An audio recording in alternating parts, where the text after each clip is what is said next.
Much better. Hello and welcome back. You're with me, Icy Snap.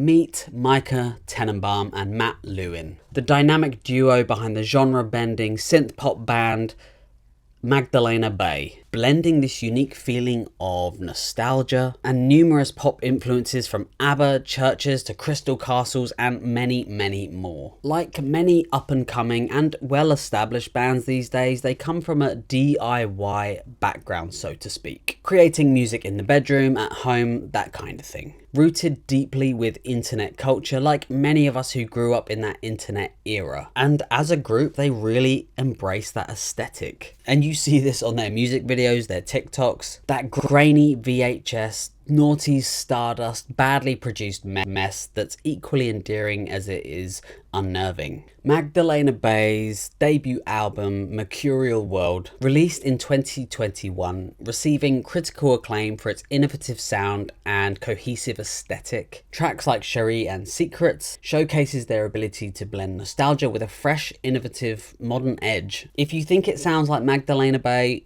it probably is. Even if their influence is vast and their songs sound like something else, they have this way of making it theirs. In short, Magdalena Bay isn't just about music, but it's about creating a universe where retro and futuristic sounds can collide, creating a unique, interesting narrative. Take, for example, their newest album, Imaginal Disc, which follows the story of a character called True, who receives a conscious upgrade, except this time, it doesn't quite take. Instead, rejecting one of the mind upgrades from the alien overlords. Hence the album art, which, as painful as it looks, I kinda love it. You're introduced to the album with the song Looked Like Me, the beginning of a story about identity, technology, and what it means to be alive. You hear our lead having an Imaginal Disc inserted into her head, followed by this sweet, glitchy mashup of bleeps and bloops and vocals. Then you're introduced to this xylophone, which kind of sounds like one of those mobiles you would give a baby, perhaps capturing that like coming into consciousness, being alive for the first time. Lyrics about the ideal self, things that you wish you were, what you want to be. As the story goes on, so does the music, with this change in pace that happens midway through,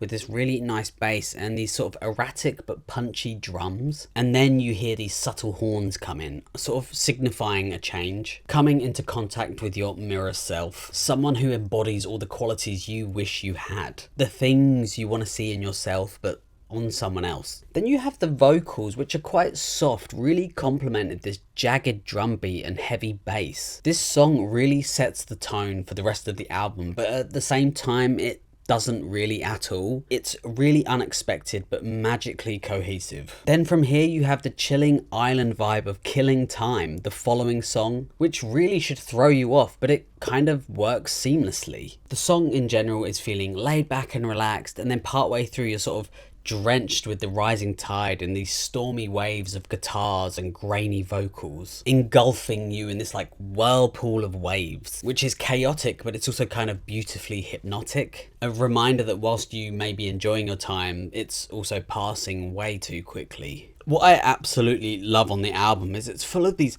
subtle sounds that appear quite random, but it's definitely done intentional. It really begs you to listen to the album multiple times, and I just love it when songs do that. For example, you hear this on Tunnel Vision with these small Vangelis swells here and there. One of the leading songs, Image, with this really sandy hi-hat. I think I talk about this a lot on some of my videos, but this control of space and using that space to its fullest. And I really hear this in the track Watching TV. This bright pulsating synth you hear coming from the top right, and then this grainy Vox synth coming from down here, and then guitars here, and it's just all brought together with this amazing vocal. And a quick comment about her vocals, actually, they sound oddly familiar but completely unique. The overall production is just top notch. throughout the whole album. Even the interludes on this album have something really great to offer. The True Blue interlude feeling romantically 80s with these beautiful background vocals, with Mica's vocals at the forefront sounding like you're listening to a cassette or something.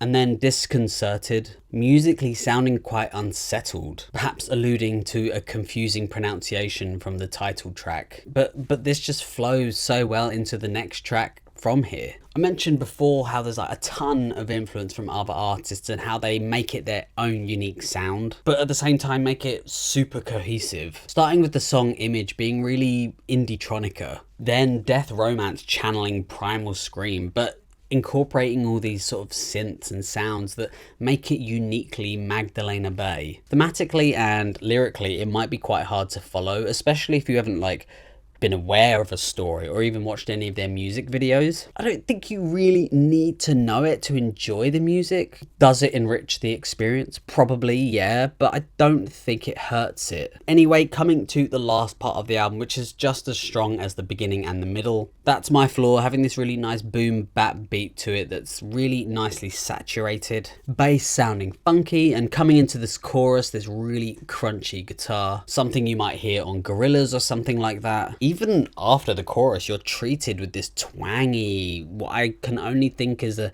synth guitar maybe, or even it is a guitar, I'm not entirely sure. Either way, the whole song from start to finish is just an audible treat, honestly. Then from here with Cry For Me, inspired by ABBA's Dancing Queen, but feeling a bit more tragic with an undertone of sadness. And I think that works considering it's written in the perspective of a villain who's on a journey wanting absolution. The vocal performance in the song as well is a really hard hitting. Last two songs on the album now, starting with Angel on a Satellite, starting off quite mellow, including the percussion, again with these really nice audible treats coming in here and there. When the guitar comes in, I'm like immediately reminded of Natalie Imbruglia's Torn, but it's way more subtle. The whole song then builds up with these violins, which I think may be the first time we hear on this album. The ending of this song flowing directly into the last song on the album, the ballad of Matt and Mica.